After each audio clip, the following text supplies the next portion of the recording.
Welcome back to the RILIST channel on YouTube, and today we are breaking down the top 5 pound for pound fighters in the world. Last time I done top 5, it was top 5 YouTube boxers, and I've been meaning to do a part 2, but I'll probably wait until after Jake fights on November 28th, which is also when I fight, which is also why I'm gassed to say that Smart Stop is now a part of the sponsorship team.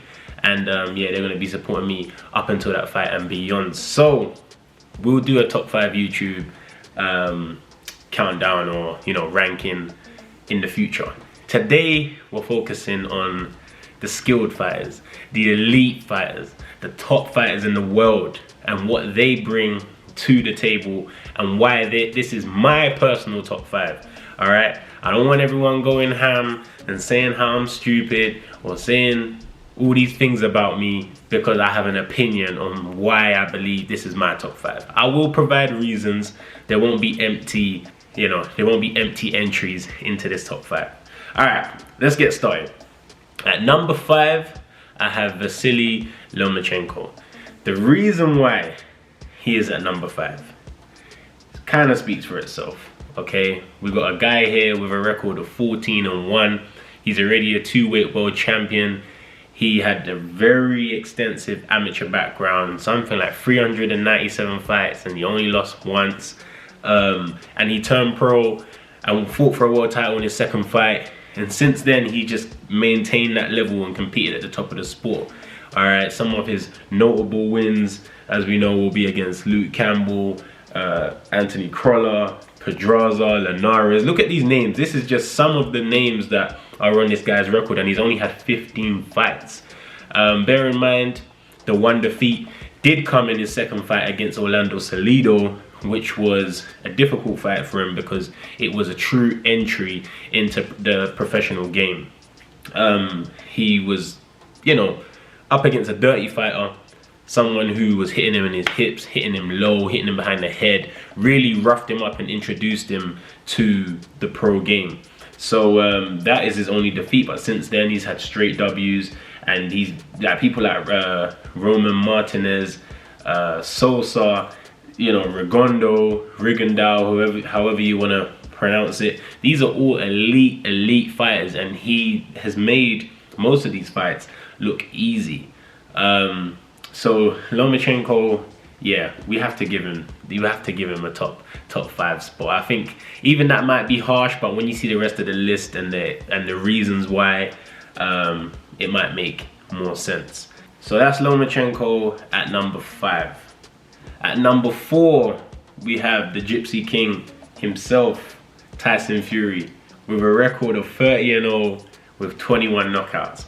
Now, it is very unusual that you see a heavyweight included into a pound for pound list. Pound for pound list, in my eyes, means literally what it says. Pound for pound. If this guy was a heavyweight, would he be the best in that division? If he was a light heavyweight, would he be the best in that division? You get the point, right? Now, if Tyson Fury was the same size as Manny Pacquiao, do I think he could beat him? Yes. If he was the same size as Lomachenko, do I think he could beat him? Yes. And this is the reason why I am putting Tyson Fury in my top 5 pound for pound list right now. This guy has taken he took a very traditional route to start his career. You fight a few journeymen, then you build yourself up. You got the English title of John McDermott, which was a difficult fight for him. But John McDermott is not he's not a bum by any means. He was always a tough fighter at the domestic level on the English heavyweight scene, and he obviously fought him again and managed to get a TKO against him. So that was his first tough challenge, and then we go up the record. He had Kevin Johnson, who beat unanimous decision. Steve Cunningham, who dropped him, which made a lot of people doubt Tyson Fury on his come up, because Steve Cunningham is a cruiserweight like myself, and we all know Tyson Fury is a huge heavyweight. So him getting dropped by Steve Cunningham was very, it's a bit of a off-putting performance from how good Tyson Fury is, and he's improved a lot since then. Then he had the fight against Derek Chisora, which we know was a difficult fight. for the first one, I believe, because they did box twice. Yeah, that's right. The first one was difficult, unanimous decision. The second time, he outboxed Chisora and made him look silly. But this was you know, Tyson Fury coming up the ranks, and then he gets his moment against Vladimir Klitschko, where he goes to Germany and takes the belts, and is the first man to beat Vladimir Klitschko in 11 years or something. I know it was over a decade he was reigning, and Tyson Fury went to his hometown, took the belts. And I always give a fighter extra credit when they go to the hometown of the champion and manage to win it, because we all know it is harder because everything is stacked against you. Ended up taking a 2-year hiatus, you know, depression got to him. He felt like he didn't need to fight anymore. He got overweight and everything. And then he comes back, has 2 warm-up fights, then goes straight into a fight with Deontay Wilder, which I believe he won. It was classed a draw the first time round, but just to even have that comeback and go straight back to the high level is crazy. 2 more fights again where he kind of just shakes off more rust and finds himself against Tom Swartz and Otto Wallin, and then back to the Wilder 2 fight where he just absolutely dominated the fight and really solidified himself as the best heavyweight in the world, in my opinion. Obviously him and AJ sit at the top of the division. The belts are split between them, but skill wise, the reason why he is on this pound for pound list is because I believe he could compete in any division. So Tyson Fury, 30-0, 21 knockouts, WBC heavyweight champion of the world, is my number 4 entry. Now we move into the juicier part of the ranking. My personal top 5 pound for pound. We have Terence Bud Crawford. Now, Terence Crawford is someone who I first heard about when he came to the UK to fight Ricky Burns for the WBO super featherweight title. I'm about to check right now. It was for the lightweight title. Okay, I stand corrected. So he came to the UK and fought Ricky Burns for the WBO lightweight title.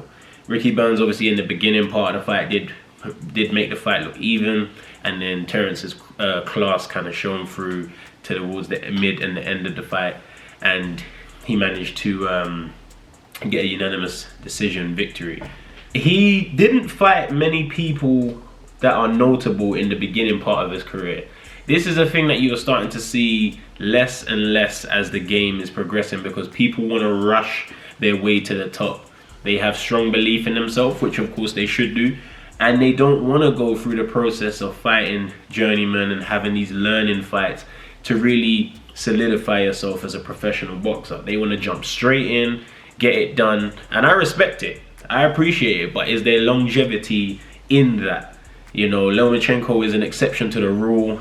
His amateur background allowed him to not have to do those fights against the journeyman of the professional game. But generally speaking, I think that is the best way to go. Certain things are better traditional and shouldn't change, and I believe this is one of those things. So he didn't really fight anyone great in the beginning part of his career, but then his first difficult fight was against Bradis Prescott. For those that don't know, Bradis Prescott is the guy that knocked out Amir Khan, the first guy to defeat Amir Khan. He came to the UK, knocked him out in devastating fashion, and he had a reputation of being a crazy puncher. Terence Crawford managed to beat him unanimous decision all the way back in 2013. Then a few fights later, he fought Ricky Burns. This is when I started to pay attention to him. And then the Gamboa fight, which he was losing, proved that he can adapt on the spot in the ring by switching stance, making Gamboa fall short with punches as a southpaw, and then countering. And that was a Gamboa that was fresh. You know, Tank obviously beat Gamboa recently, but he's already suffered a few defeats. He's already a bit over the hill. This is when Gamboa was still fresh. He was still looked at as a threat. And Terence Crawford managed to come out the other side of that. Some other names on his record: Henry Lundy, Hank Lundy, very underrated fighter.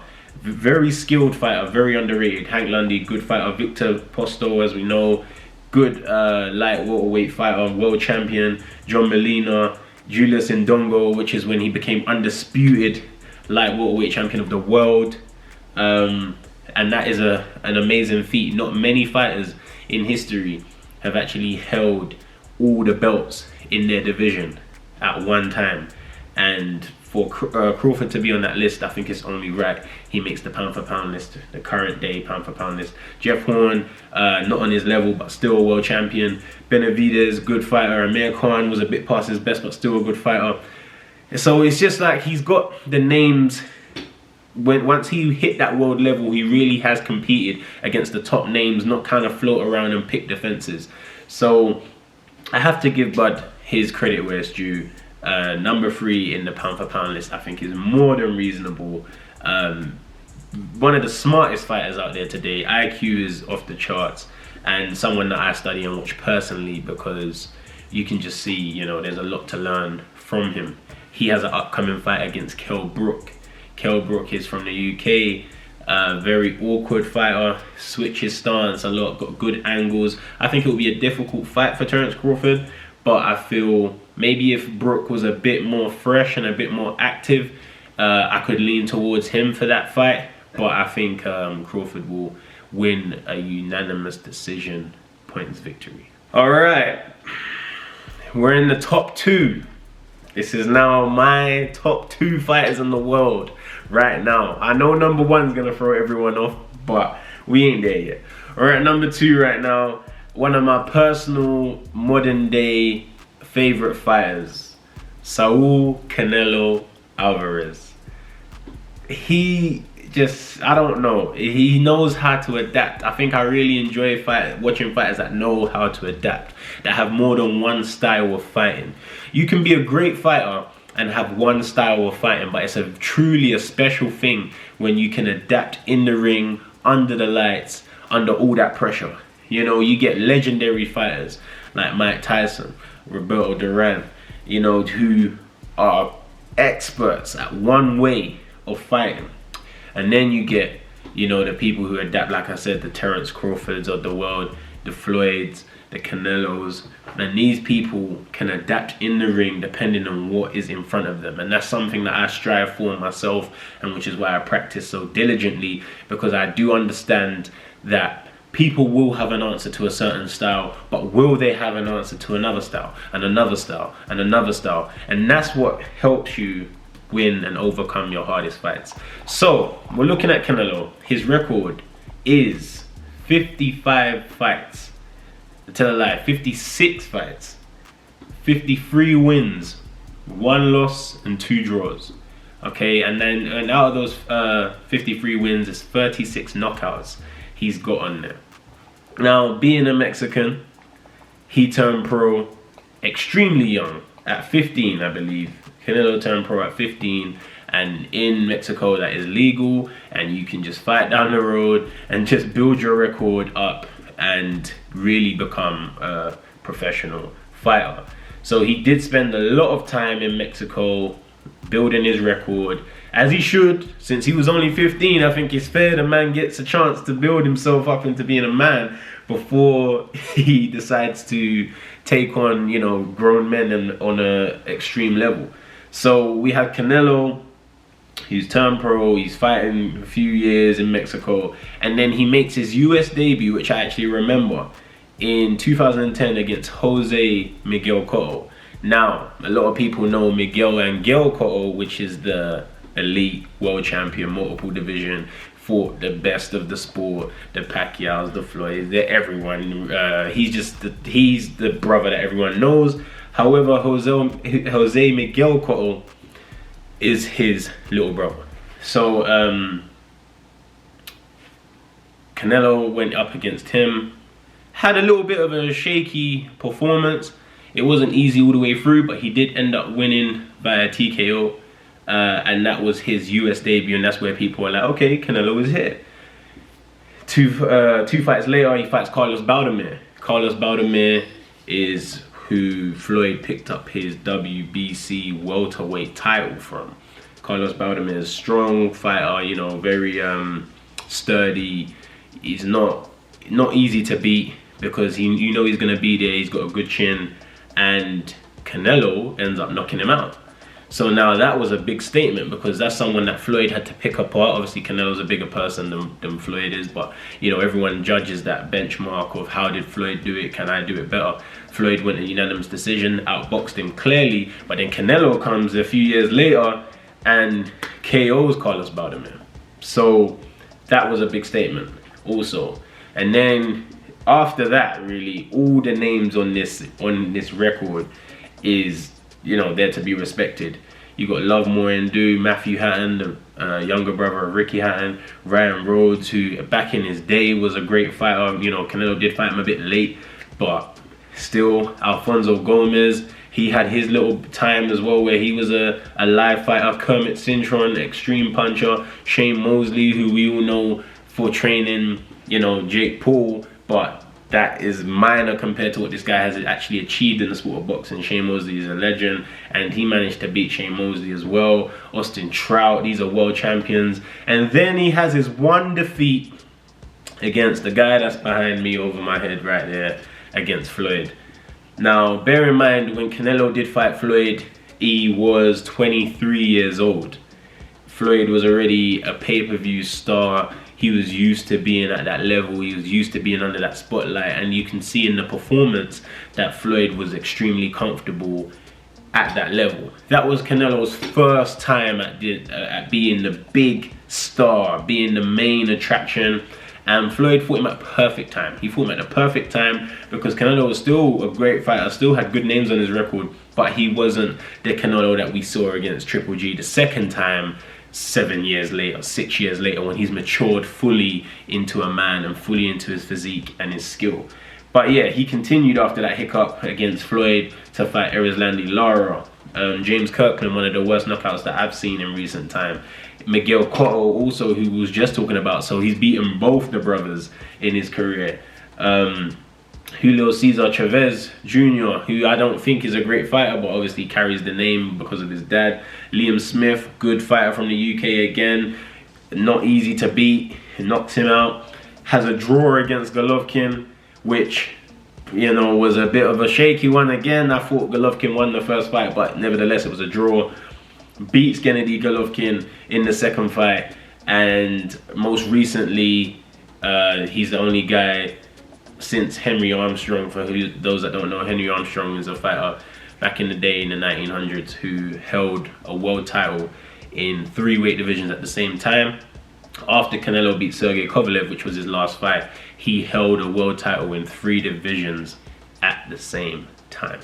So a lot to be said for Canelo Alvarez. Great fighter, and that is the reason he is number 2 on my pound for pound list. We've made it. It's been a lot of talking, a hell of a lot of talking, but we've made it to number 1. And this is gonna surprise some people because I think a little bit differently to others. I can admit that, right? Sometimes it's right, sometimes it's wrong, and sometimes it is just what the realist thinks, and so be it. Number 1, Manny Pacquiao. Now, is he past his best? 100%. Okay. Has he lost the most out of everyone else on this list? 100%. But you cannot deny the only man in boxing history to win a world title in 8 weight divisions. Let me just say this again. The only man in boxing history, bear in mind how long boxing has been going on for, right? You know, this is not a new sport. He's the only man to be an 8 weight world champion. Do you understand like what that means? Yeah, so even if he has lost 7 times and been knocked out 3 times, he's won 62 fights, he has 39 knockouts, and he has 2 draws. The man is 41 years old, and he still beats the elite of the sport to this day. Yeah, he beat Adrian Broner, as we know. I was fortunate enough to be on the undercard for that fight. He beat Adrian Broner, someone who's more fresh than him. Then he beat Keith Thurman, someone who's also a lot younger, a lot more fresher than he is. And he still managed to get the victory and become WBA welterweight champion of the world at 40 years old. Now, let's just scroll down. This is, we're talking about the late Pacquiao. Let's scroll down. Okay, so he had a ton of fights in the Philippines, similar to how Canelo had a ton of fights in Mexico. These guys, they established themselves in their home country before they get the opportunity to come over to the US and really become big stars. All right. He wins his first world title, WBC flyweight title, in 1998. So Manny Pacquiao, let's just put this into perspective for you guys. Manny Pacquiao won his first world title when I was 1 year old. As I am old enough to be professional and compete on the same card as him, he is still winning world titles. How can you argue that this man isn't the best pound for pound fighter in the world? It was always between him and Floyd. But now Floyd's retired. If Floyd's retired and Manny is not, surely you just take two and put him in one. A lot of people say Errol Spence, Terence Crawford, Canelo, these guys, but not until Manny Pacquiao hangs up them gloves, no one can say that they are a better fighter than him. He wins his second world title at super bantamweight in 1999, defends it multiple times. Okay, he then moves up to featherweight in 2004. He moves up to featherweight in 2004 against Manuel Marquez, who also is a legend of the sport, one of the best counter punches that the sport has seen. Mexican guy, 42. Right, this time he had 42 wins and 2 losses. So again, out of 44 fights, he only lost twice and won 42. That's crazy. And yeah, that was a split decision draw. So he didn't win the world titles on that occasion. He then boxed Eric Morales, another legend, at a higher weight division. This is at super featherweight. So he fights a legend, Eric Morales. He loses by unanimous decision. The fight straight after that, he fights for a world title again and wins that. This is in 2005.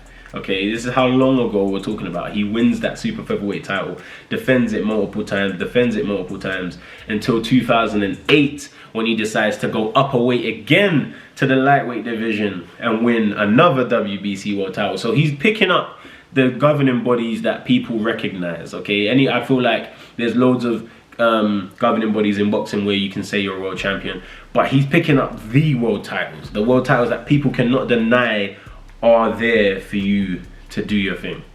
He then fights Oscar De La Hoya at welterweight. As we know, Oscar De La Hoya was a 6-weight world champion. So another Hall of Famer, legendary guy. Past his best, but Manny Pacquiao absolutely demolishes him.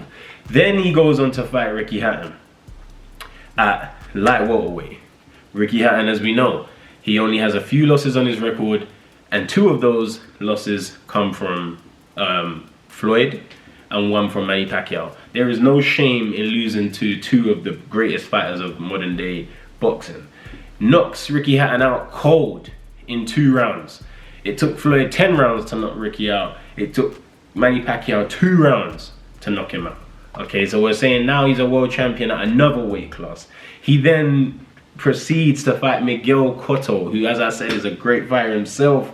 At the time when Pacquiao stepped in the ring with him, his record was 34-1. And that one defeat, the guy cheated Antonio Margarito and put stuff in his gloves to beat Miguel Cotto, so it didn't really count.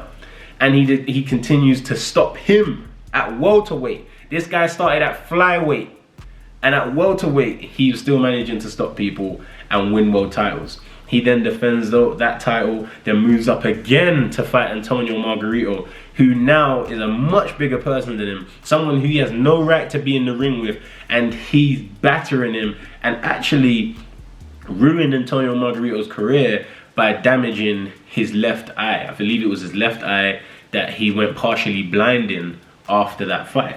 So it's crazy that what Manny Pacquiao is doing. Then he's got Shane Mosley, Marquez, Bradley, Marquez again, Brandon Rios, Floyd, Tim Bradley again, Jesse Vargas, Matisse. These are all world level opponents. These are no fights that you're like, you know what, I want an easy night, I'm going to pick him today, This is all the elite of the division. Any division Manny Pacquiao has competed in, he has been elite in that division. So to argue the purpose of this list is pound for pound. If the man pound for pound can go 8 weight classes and prove he's the best in each division, pound for pound, he's the best. That's the reason why Manny Pacquiao is at #1. Okay, I do have a lot of videos on the way. You'll see some camp videos. There will be some fight night videos. Obviously, the membership videos are going to be there as well, with the tutorials, the cooking videos, and the live streams. I'm just making sure everything is right, okay? I don't want to start this membership thing and start looking unprofessional, because that's not how the realist does things. So when everything is secure, everything is solid, everything is 100 and ready, they will be launched. And if they're not launched by the time this video comes out, then I'm moving a bit slow. So it should be done already. But listen, it's the Realist channel on YouTube. Like, subscribe, notification bell on, just in case. I don't want no one saying they didn't see it. Notification bells on. It's always love.